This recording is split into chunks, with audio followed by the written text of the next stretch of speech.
There it is then, the title race guaranteed to go down to the final day. Arsenal are a point clear at the top. If City draw at Spurs, then Arsenal will go into the final day with the same points and a better goal difference. Villa need a win from their final two games to guarantee them fourth. Newcastle, Chelsea and Man United are battling it out for European places. And then at the bottom, Burnley have become the second team to be relegated after they lost at Tottenham. Luton's defeat at West Ham means they would need to win their final game against Fulham, hope Nottingham Forest lose at Burnley, and there would need to be a 12-goal swing in Luton's favour. Bournemouth lost to Brentford, that leaves them in 11th, but their manager Andoni Iraola has signed a new contract that will keep him at the club until 2026, after he's done a really impressive job there this season. What a weekend of action it has been. There is still one more game to go. That is the game between Aston Villa and Liverpool. Julian Laurent is here. Sean Wright Phillips is here. But luckily for us, two righties don't make a wrong. So we're all good to go. Yeah. And there have been so many celebrations. I know there's a couple of sad stories with Burnley and with Luton this weekend. But there have been so many celebrations and some really good ones. Although Michael Olise couldn't have been less impressed with his own goal, which was a brilliant goal yet again from him. Only man in the stadium, not bothered.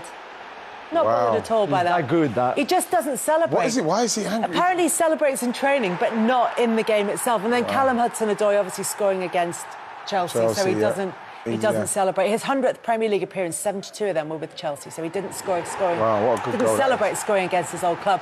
Dominic Solanke, however, had this ready to go. Yes. That's a great... It's an anime thing. Yeah, Naruto. Naruto, yeah. Naruto. Naruto. Thank you for that. And David Moyes celebrating at the London Stadium. Bubbles in the background on his final game in charge of West Ham at the London Stadium. And Noel Gallagher not taking part in the Poznan. Do you know why? Because he won't look back in anger.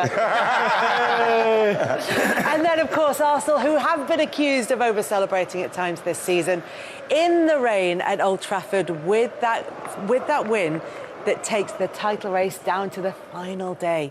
I mean, it was drenched, but sometimes those moments can be iconic. Come the end of the season, if Arsenal win it, that's going to be one of those pictures that's in the full end of season montage where they're celebrating in torrential rain at Old Trafford, because they might, they might win it. Yeah, they obviously it's brilliant that Arsenal have been able to take it down to the last day with the City. That's why I was trying to congratulate Sean. Well done, City. I'm not shaking your hand. Well, good. Great win. Well done. No, I'm not doing it.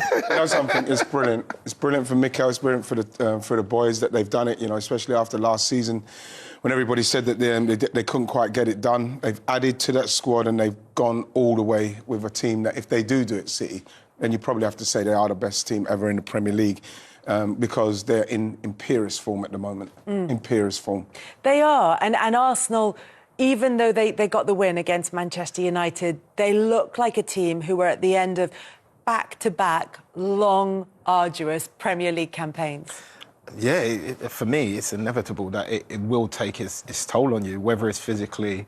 But I think that the hardest part is the mental side of it. When you go that hard as they did last year and then miss out the way they did, and they're in a similar position now, it's going to wear on you. And I felt like after the first 15 minutes, you could see that in the way Arsenal played, that it wasn't the Arsenal we're used to seeing, where they can put teams away. They kind of got their goal and said, well, we know you can't score past us, sort of thing, and just made sure they got that result. And sometimes that's what you need to do as a team. If you know you're not playing well, you have to be able to find a way to win. And that's the difference, I think, this year between that Arsenal team. And it goes down to the final day. Obviously, the most famous game on the final day was the one that you were involved in.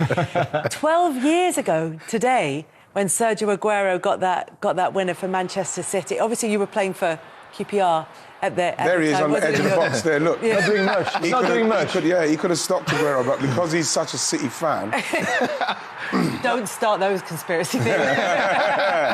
No, I actually thought someone would get it. Like, I thought Nadum was going to get a touch on it, but he doesn't, and Mario obviously moves it a different direction, and after that, once it gets to Aguero, you're like, it's going to happen. That was amazing. That was amazing to watch. It was just absolutely incredible and one of those fantastic moments. And the thing is, it was that real late turnaround as well, because right up until those final seconds, as we know, Manchester United had it in their hands. But there have been moments like that on the final day when it's done that before, when it's been, you know, in one team's hands and they've lost out on it, and then they've, you know, I'm thinking to the Blackburn title-winning season where they lost against Liverpool when it went down to the last season. Obviously, Arsenal won it at Anfield on the final day of the season.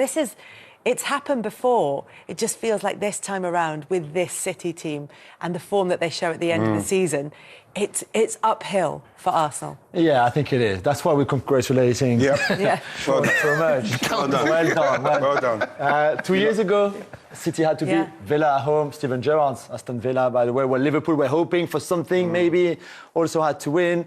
And City won in the last 15 minutes, scoring 3 goals in 5 minutes to make it 3-2 and to win it again. So they've been there before. Even if it goes to that last time when Arsenal will be playing Everton, they've been there before. When for Arsenal and this very young team and a young manager in the job, it would be a brand new world, really, which I think if you haven't been there, could feel the nerves. And even I thought yesterday at Old Trafford, there was a bit of nervosity in this Arsenal team, even at 1-0. Yes, they controlled well and were never really in danger, but you could feel the nerves. Which is understandable for this team, again, in respect of their maturity now emotionally, because, again, we made joke of it in the intro, but, you know, Spurs, they need to get something out of that game for Arsenal. I'm not saying they need to do it for Arsenal, but a draw, then we can talk about the last day scenario. So it's really hard to get past thinking of the unbelievable scenario at the end of the season with the last game, because you know that Spurs are going to have to draw at least. And you're looking at, like I say, City and the way they're playing.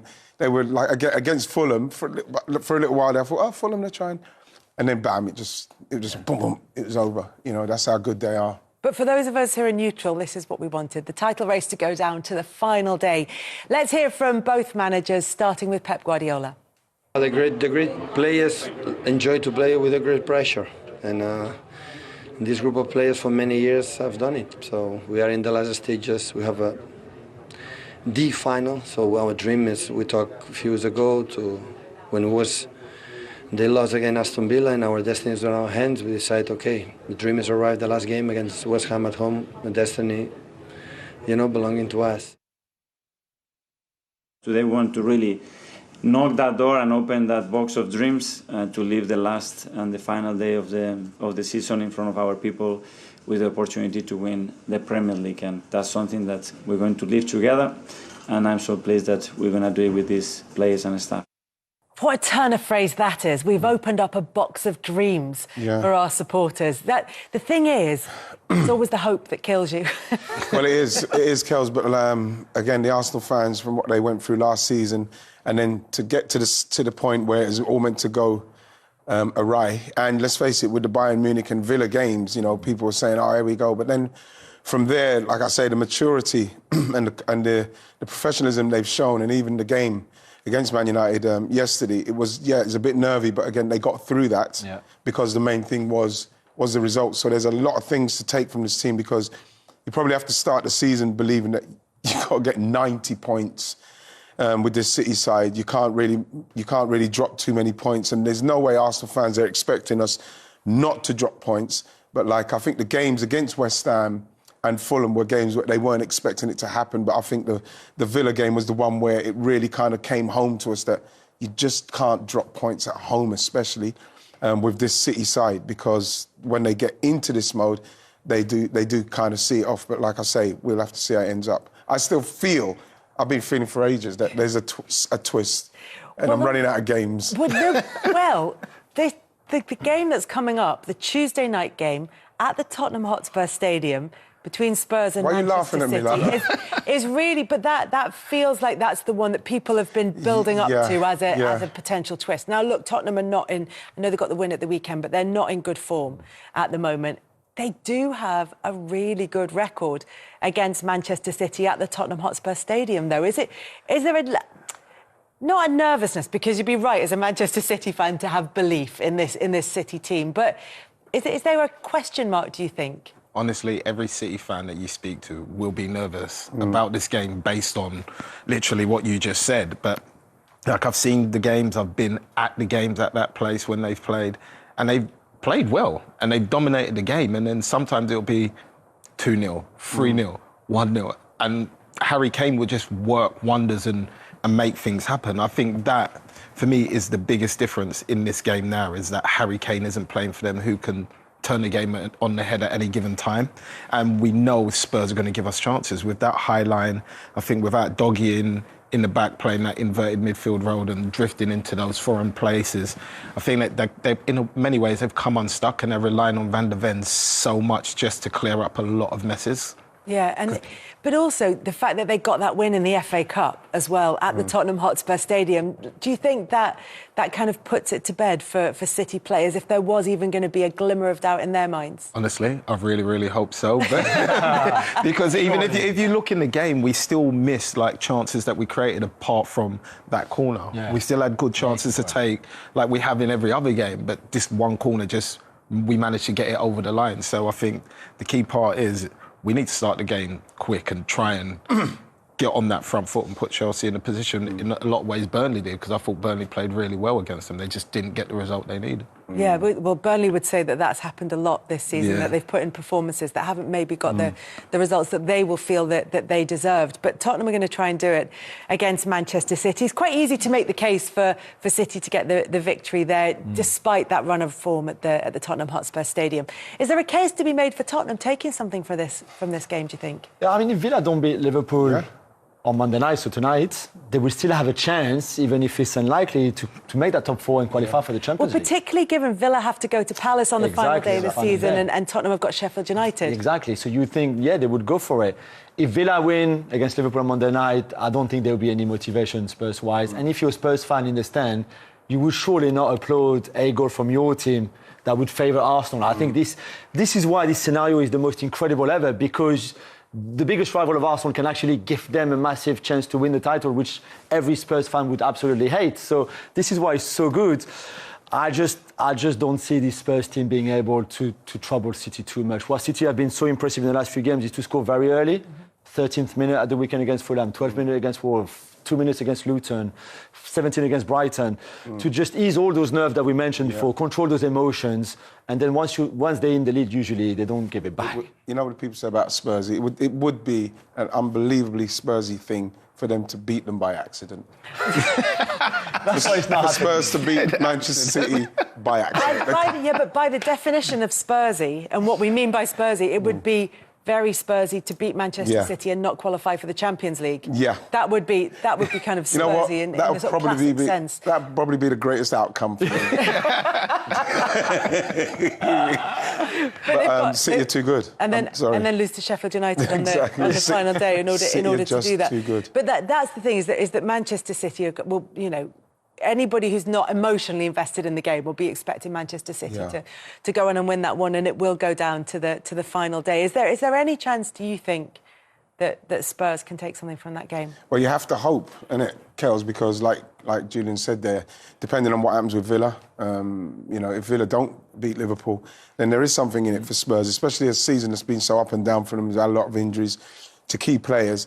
For them to find themselves at this stage of the season still being able to qualify for top four with a new manager, losing Harry Kane at the start of the season, started very well, kind of dipped through the middle, and then they could finish on an unbelievable high if they can get into the Champions League. So there is something there for Spurs, and as a professional, that's what they're probably looking at. I know that Andrew will be looking at. The fans saying things like, I'd hate for us to do it, but the players are not thinking about that deep down. That's not what's bothering them more. What's bothering them is not getting into the Champions League qualifying places when they've got a chance. Do you know what? I was just thinking about City and that run to the end of the season, that Pep Guardiola has always, since his Barcelona days, trained his players to be fit this season. So they are super intense, and they're all ideally at sort of peak fitness for this stage of the season. But there's also always an individual that comes good. I think a couple of seasons ago it was Ilkay Gundogan who came through with all the goals. Yeah. And this season it seems to be Josko Gvardiol, who's suddenly, out of nowhere, is a goal-scoring machine. How's that happened? Really? Yeah, how's that happened? I don't know. I went to the Champions League game at the Bernabeu, and I was on the pitch side and I was watching them do shooting. He was the only defender doing the shooting with some of the attackers. And I said to one of my mates, he actually strikes the ball so cleanly for a fullback on both feet. And I remember his goal going in, and I was by the City analyst, and one of them jumped up and said, "See, I told you he's right-footed." but he's actually not. He's left-footed, Yeah. but he hits the ball so clean with both feet that he's just quality in those areas. But I think Phil Foden, man, I think he's the one for me that has stepped up at this time the most in hindsight, taken like what Gundogan did. I think Phil Foden's the guy, and might not have scored in every game, but when he has played, he's made a lot of things happen to help everybody else get in those positions to score those goals. Yeah, he has just been phenomenal all season, Phil Foden, and the fact that he's been able to do it with the return of Kevin De Bruyne as well, rather than instead like De Bruyne coming in place of him, he's been able to do it alongside him. Gvardiol, though, in this form at this stage of the season, was almost the first Premier League defender to score a hat-trick if they'd let him really take the penalty. I know, he really wanted that pen, didn't he? And then they went out, nah, Alvarez is the penalty taker. Well, I love it. We saw the Van de Ven goal for Spurs. We were mentioning with Shoney, who turned onto his left foot to hit it like that. When Gvardiol goes with his right foot, which you should be doing because it's on your right foot, to show how confident he is on 2 feet. Obviously, when you score a top corner strike like that against Real Madrid with your right foot, you get confident. Amazing. And also in that game against Fulham, everything seems to be quite narrow from City, apart from Gvardiol, who had all that space and freedom on that left-hand side, almost as a winger, left-back, left centre-back, left midfielder, everything, which I think is pretty crazy. You know what was good about those two finishes from two defenders, which was really surprising, is that the misses that you see this season from forwards, and when you look at those two defenders, in both of those incidents with those finishes, Kels, there's a little bit of feet to be moved and stuff to be done, and techniques to be used. Gvardiol's one was brilliant because he had a little touch, then finished it. Because the goalkeeper, when you're going across, when you move it, as you know, the goalkeeper has to move with you. So then you have to go across to come back across him, so as he's got to change his direction. And that's why that touch was so quick, bang. And the same with Van der Ven's one. Again, this one's coming across and he's moved his body so as he can hit it with his left foot back where it was coming from. Two really technical finishes from defenders where you see some strikers this season, you think, you know, the calmness of those two guys, and when you look at some of the misses of the strikers, again, that was real top quality from both of them. The player, I think, for Arsenal, and it's not necessarily just been at this stage of the season, but the player who's weighed in with key goals at crucial moments has to be Leandro Trossard, who scored again at the weekend. He just seems to have this knack of scoring, not just scoring goals, but scoring important goals. Yeah, I think what he's done is really I think he's kind of cemented the place. We know what Martinelli's about, you know, with the pace and the directness of what he's doing, but I think that what Trossard has showed with the control and the defensive work he does, the inverting and the finishing, he's bringing so much, Kels. This is why you probably look at someone like Martinelli now and you think, you know what, Martinelli, he's got something for us. But now what is saying it, you're going to have to upskill a bit. You have to do you have to do more when you could come in, you can defend, not just like come on and for 20 minutes and you go at players. He's going to need to upskill now because I think all of the Arsenal players, especially Mika, he loves these multi-positional players what can play everywhere, and that is how you're going to get into this team. And I think Trossard is a perfect example of someone. Scored a lot of goals off the bench. Never heard him complain about not playing when he maybe should have been starting. And then what he's done, Kels, is that the way he's played, he's put himself in there with his output and his goals. He's done brilliant. It's been a great season. I mean, it's not even been the case that people were necessarily calling for him to start. There was a sort of perception of him as a super sub, that he was a player that you could bring on and he would cause trouble with tired defenders, maybe was the argument. And he's been the one who's proved that wrong when he's been given the opportunity. And I think it's quite amazing to even for your own mindset when you play, to go from an impact sub. So you know at the start of the game, you're not going to, you'll have to wait 70 minutes to come on. So you go and you warm up a little bit, you go back on the bench, then you go to warm up again, and then you feel ready. It's very different when you approach it than starting from the start and have to have an impact straight away. And I think he's done that brilliantly. Very intelligent player, very versatile, like Wright just said. You can rely on him, he defends, he plays with a lot of heart, and things are just going his way as well. And Martinelli's average form, let's put it that way, has also helped Trossard to say, you know what, I feel confident now. Even if Martinelli comes back to a good level, I'm still the right guy for that kind of left-hand side position. Yeah. I think what he brings to that team is control. I think when Arteta's come from Pep, he's used to having a lot of control of the ball. I think if Martinelli plays there, it's more direct, a bit like Doku. If Jack's fitter, Jack normally plays, especially in the bigger games, because he knows under pressure he can retain possession of the ball or he can do a trick. But Trossard's got goals on top of what he does, plus he sees passes. So he's basically, in hindsight, a complete player to play in all three of those positions. And for me, I was one of those people that said when Kai came, I was the first person to say, well, why are you getting Kai when you got Trossard? But now somehow Arteta's got them both to play and play very, very well. Yeah, playing in the same team and doing brilliantly for Arsenal at the moment. And as much as we talk about the difference between City throughout the seasons and how well they perform towards the end of the season, Arsenal are doing just as well. They are matching them and, in fact, have a better record in terms of winning games than they have. The only game that they drew was the one against Manchester City, and that's the only defeat between both of those sides in 34 games in 2024, and Arsenal edge it by a point. So look, it looks as though Arsenal couldn't have done, certainly at this stage of the season, they couldn't have done any more. Do you look back and see that missed opportunity when City were over at the World? I always get the words the wrong way. The Club World Cup. Well, I could say them in any order, those three words. But the Club World Cup, I still got the Club World Cup. When they're over at that, was that the opportunity missed for Arsenal, do you think, in hindsight? Well, yeah, but Kels, you can go back now, and if it doesn't happen, and even if it is on goal difference, you could go back to any of those and say that's the game, because that's where you've dropped points, and that's where City weren't playing, and you could have got an advantage. But I think that what I take from it is how perfect you have to be, because you look at those numbers what Arsenal put up. I'm not sure, Kels, that Arsenal can do any more than they're doing at the moment. Of course, those games you don't want to lose, but like you're talking about going into a season where you're trying to go unbeaten. You've got to try and get 90 points because City are so relentless. And when you look at those numbers what Arsenal have got there, and probably win the league in different years, but like this is the level now, and so it's so hard. And this is why, again, the Arsenal players and Mikel, they've got to get credit for taking it to the last day, and it still may happen for them. But remember, there's years to come. They've still got years to challenge this. So, like we saw with Liverpool, so we'll see how this pans out for Arsenal, because they're still very early in this chase and they're doing very well. That percentage looks a lot more comfortable for Arsenal than maybe it feels when you look at the remaining fixtures. And it probably is because they're factoring in the fact that that City have got 2 games to come, and because of their record at Spurs. But you still look at that and think, it's in Manchester City's hands with 2 games left to go, and they're still giving Arsenal a really decent chance, and almost 50% chance of winning it. There's not much in it at all as far as they're concerned.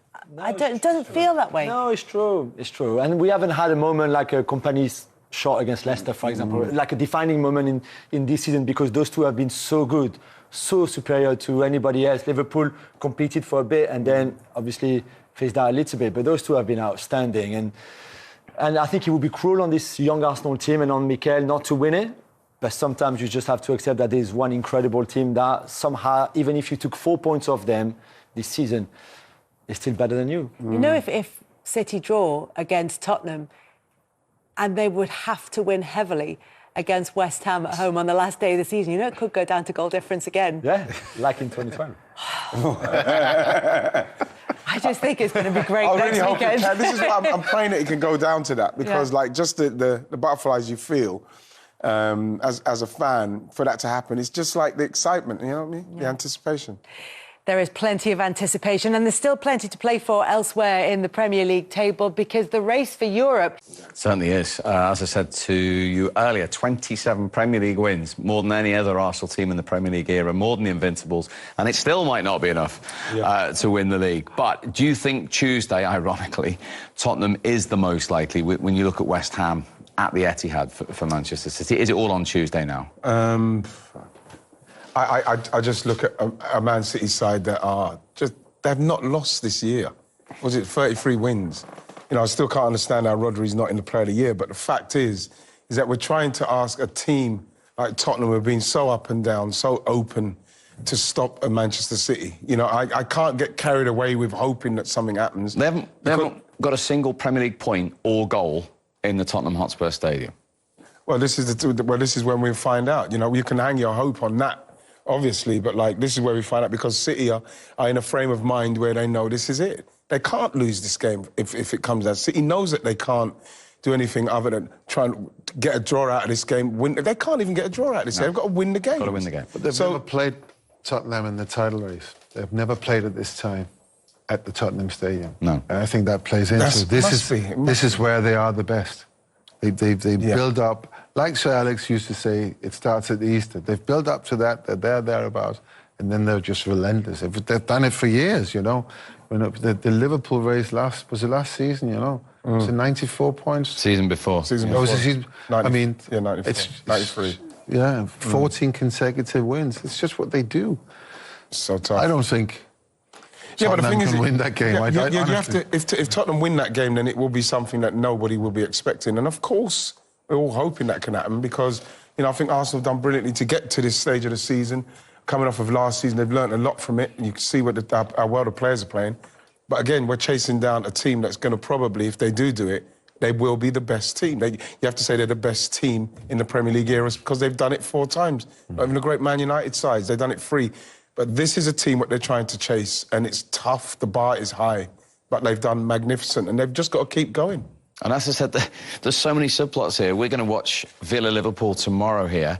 If Villa lose that, then that makes that game more difficult for City because then Spurs think, wow, we can win against Sheffield United and finish 4th. Yeah, and that's the beauty of this season, isn't it? We always wanted it as a neutral to go down to the wire. Relegation is looking like it's sorted, but European football is not. And, of course, the big one, the title, is not either. So we're still hoping it goes down to the last day. Yeah. And whoever wins will be absolute deserving of the title because 2 teams are absolutely incredible, not much between them at all. But Manchester City, I agree with the lads, I've said it all season, they've just got gears, and as soon as they start needing to win in the last 2 months of the season, we've seen it before. It's they're a hard team to stop. So you just think 2 wins for City? I'm starting to believe that both teams will just win all their games now. They're in the zone. They're in the title-winning zone, and I don't think there's going to be a slip-up. But all Arsenal can do, again, they've got 1 game to go. Whatever happens on Tuesday, it's just win the game and just see what happens. Yeah, well, that's what they had to go. Like, today was could have been a really tricky one for them, and I think that there was a little bit of nervousness. You heard Mikel Arteta say that we didn't progress the ball and do what he wanted to do, because that's just nerves. But, like, you have to feel that at home against Everton, knowing the last game of the season, which City, depending on what City do, they're just going to do what they've been doing and winning games and getting it done. Because that's what they've got to do now, because that's what City will do. They'll just get it done. They'll try and get it done. Yeah. Well, it's all on Tuesday. And there's nothing worse, absolutely nothing worse, with not getting it done, and then done it, you would have won it. Yeah. And I've experienced that once. So was Michael. Don't remind him. Yeah. Oh, my God, it's the worst feeling ever. we did beat West Ham. Yes, I remember. Oh my God, the 2-2. Yeah. And it was 0-0, wasn't it? Was that a 0-0? 2-2. 2-2. It was 2-2, man. And we won't even mention. We won't even mention. By the way, it was a good thing the game finished when it did, because you probably just saw that last shot there when Garnacho hit it wide, how much it was raining. It was chucking it down by the end, and Old Trafford needs a refit. We'll do. And it was pouring off, wasn't it? It was running down the... Game would have been abandoned. Chris Foy, who's gone home because he's got nothing to do, Chris said it would have been abandoned. The ball would not have been able to roll. Yeah. Goodness knows when they would have fitted that in. Right, come on then, let's have a bit of fun. Tottenham to do Arsenal a favour. That's what everybody wants. The league wants somebody else to win it. Are you now a Tottenham fan? You are, because I've seen you singing upstairs Tottenham songs. Let me tell you, right, when I was growing up, we was red or white in North London. My dad, all of a sudden, for the first time ever, is a Tottenham fan. And he wants to go to the game. And he wants to go, does he? And this is incredible. I mean, I can't tell you how incredible this is, but, there will be no Tottenham fans in that stadium who want Tottenham to win. And it's strange because Tottenham still have their own prize to go for. Completely. Particularly if Liverpool were to win tomorrow night against Villa. Absolutely, I agree with you. Yeah. I just think it'd be very difficult. But like you mentioned that game when we went to Old Trafford, Les Ferdinand scored for us, you know, and it looked like we've done Arsenal a favour by beating Man United. Well, we scored very early. And the Tottenham fans who travelled always travel well in their numbers. None of them celebrated. The whole ground went quiet. So it was the first and only time Les Ferdinand scored at Old Trafford. No one celebrated. What's the atmosphere going to be like then? Eerie? It will be very eerie. Yeah. Listen, there'll be little sections who don't really understand and they just want their team to win at all costs. But it will be strange. Yeah. That's going to be amazing, isn't it? It'll be brilliant. I want to see Dad Sherwood with a Tottenham shirt with Sherwood on the back. So you could see he's the only one. He's the only one. You could see 60,000 fans cheer when Man City score. This is how it should be, football. In all seriousness, you know, football is so tribal. I completely get it. No Tottenham fan wants Tottenham to win. It would be the same. But the Tottenham players, Tim, some of them are playing for their futures here. They've got to ignore that. Like we was. Yeah, exactly. We never give a fault in that dressing room. No. No one ever mentioned we could do Arsenal a favour here. We just wanted to win that football match to beat Man United. We knew it was a huge game. The eyes of the world are on it, as they will be on Tuesday night. And it's really important that they play. And they want to be at that great club, Tottenham. Of course. They want to play for their futures or impress fans. That's the sort of game. Yes, that's the sort of game you play for the name on the back of your shirt. Yeah, absolutely. Playing for yourself. Absolutely. You convince Ange Postecoglou, who has talked about a big churn this summer. I'm not going to be in that churn. I'm staying here next season and playing some sort of European football. Yeah. But no one in the Tottenham stands will be cheering a Tottenham goal. He's not the only person connected with Arsenal who is suddenly finding a love for Tottenham. Tim Sherwood. This is the first time since 98-99, when Tim played on the final day for Tottenham against Manchester United, that Arsenal have taken it to the last day of the season, when they won it in 02 and 04. It was already wrapped up by then. Manchester, just a couple of stats for you. Manchester United have lost 19 games in all competitions, which is the most for 45 years. Arsenal have now won more games in a season since 1970-71, when they won the old First Division title. So they've won more games than the Invincibles did, and any of Arsene Wenger's teams. They've won 27 games this season. That was quite an average game. Do you think Arsenal approached it the right way? Because Liverpool, we talked about this on an eye off air, got involved in a bit of a chaotic game with Manchester United. I think Arsenal were worried about leaving gaps if it were that sort of match. Yeah, I think it was important to score, obviously. Once they go ahead, I think it completely changed his mindset. You know, I think Mikel was adapted recently in the last couple of seasons. I think he used to be hell-bent on, no, we need to control the game at all costs. But he's evolving as a manager. He's absolutely outstanding at the moment. And what he's done is decided, you know, we have something, we'll protect it. They haven't got too many threats. I think it was a lack of respect, really, for Man United, because he knows they're not going to go open up. They have a few moments, but if we can keep them out there, and just when it needs to be kicked, we'll kick it. Saliba, Gabriel, outstanding. Even Tomiyasu and Ben White, quality. In front, you know, Odegaard wasn't playing in their final third. He was, you know, in there with Declan, you know, and just patrolling and breaking the game up. They've really frustrated Man United, and they just never had the quality to break them down. So I think the manager's turned the page over, I really do. I think he's learnt from last year. There's no accusation levelled at them of bottling it this year. They take it to the last game. You can't have bottled it if you take it to the last day. It's just a shame they're up against the juggernaut of a team in Man City, but magnificent Arsenal, and I enjoyed that performance today, I really did. As a coach, when you look at it, you think, OK, wasn't spectacular, wasn't the most entertaining game for the neutral. Didn't need to be, did it? But they got the job done. They're efficient now, Don. Yeah. They get the job done. They know how to get over the line. It's just a shame that it might be very difficult for them to win the league because of Man City. You were a little bit more nervy than I was.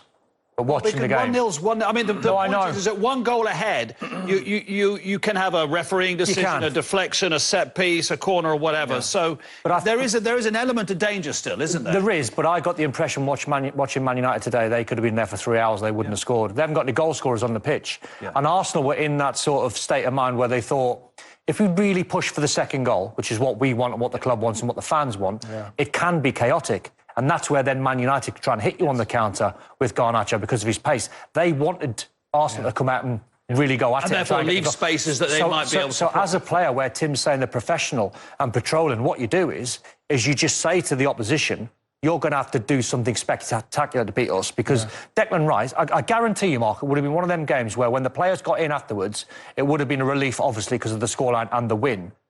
Mentally, it would have been difficult because you got over the line. But physically, I bet you some of them players, Arsenal players, would have thought, to play another match. Because it wasn't hard for them. It wasn't difficult because they had Man United that way. And they thought, we're not going to open up. That's the last thing we're going to do. If we've got to beat you 1-0, we'll beat you 1-0. There wasn't probably one single Arsenal player, apart from Saliba, that was outstanding. No. The rest of them were just doing their job, ultra-professional. Rest defence.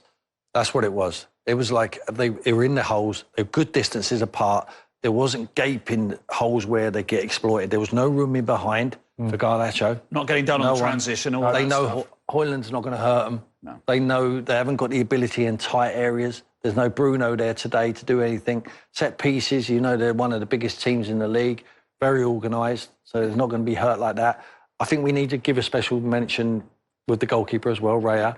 I mean, he's part of that back five, and I think he really helped him out with crosses today. Not necessarily the high ones to come over, but the low ones, if they do get in behind, he reads them very well and he cleans everything up and he kills the game. You know, he got booked late on, but that's all right. Even the small, no problem. even the small things as well, where probably this time last year, Arteta was probably jumping out of his technical area, desperate for the win, showing all, you know, giving it all out, which makes, and then that transmits to the players. Today, he would have been fluttering inside because it's all about the win, but he looked calm. That's where I think Tim's saying, like, he's learned a lot from last season. Well, they're getting better every season. Just will it be enough? Let's have a look at the goal.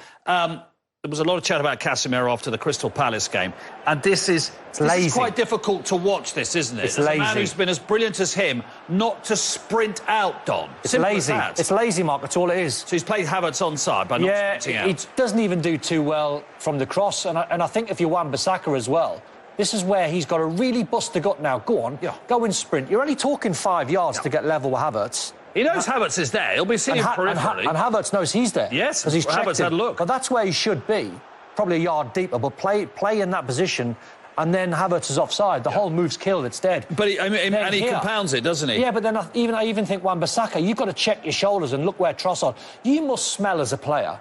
We're always checking our shoulders. You must smell and you must see that yellow shirt, that bright yellow shirt. You must smell that danger. Great run from Trossard. That's what makes the goal. But it's Havertz being onside and Casemiro being lazy, not putting the effort in to play him offside. It's so simple. I think it's really good play from Havertz as well, because he sees where Casemiro is. He doesn't want to go too far towards the halfway line. No need, because he knows he's strolling out of there. So he just keeps himself just onside. But then when he picks the ball up, he hasn't got far to go to the byline. I don't like to be critical of Onana because I think he's had a decent season. He's one of the positives what have come out of Man United season. But Raya would have took that cross. He would have read that cross. He would have been pouncing on it. He would have helped the defenders. I agree. Wan-Bissaka's got to do better. So has Casemiro. Comedy of errors from Man United. Looked from there on that they would go on and take the game away from United, but didn't work out like that. Not because Man United were so good, it's because Arsenal just protected. This sort of performance is like the Invincibles used to do. It was almost like, we've got a game won, we don't need to win it again. Yeah. And that's exactly what they did. That reminded me of that great team, what Arsenal had in that Invincible season. What about Garnacho then? Because he's been a bright spark this season. It was really interesting watching the game with you. Tell everybody what you were saying to me in terms of when you have that much pace, sometimes you need to slow yourself. Yeah, I'm not going to criticise him too much because the young kid's been brilliant and he's played so many minutes this season. But what he's got to try and find in his game is that intelligence when to slow down. Yeah. If you think of Adama Traore, who's one of the quickest in the Premier League, he runs at 1,000,000 miles an hour. Garnacho's starting to do the same thing. He runs as fast as he can. And then he either gets knocked off balance or he's getting crowded out 2v1s. Sometimes you've got to slow down, find another red shirt, just pop it off. You can't take everyone on all of the time. And here, take it on. You take another couple of yards. Yeah. No one's closing That was actually almost the best chance, wasn't it? Right, then once he gets away, this is the very few times Arsenal allowed him to get in behind, but then find a red shirt. So good. Saliba, so good. Again, I'm not criticising him because he's a young kid that's going to get so much better. But look, it's 100 miles an hour. It's fast. He's electric. Yeah. But look, he's losing his balance. Yeah. Do you know what he wants, Don? I mean, I agree. I think he's got a lot of development to do. Hopefully they keep holding, which they do. He's been a positive this year. But the Arsenal defenders hardly ever go to ground. You wouldn't Stay dive on in, their would feet. you? Yeah. You don't dive in because the boy wants you to, because he takes any touch. He goes to ground far too easy. But like there, he's looking for a foul there. It's not a foul. He's just nudging him off the ball. It's clever defending. But they don't go to ground. They're taught how to defend. That is what Mikel wants. He wants composure in the defending as well as when they're controlling the football. Brilliant, Arsenal.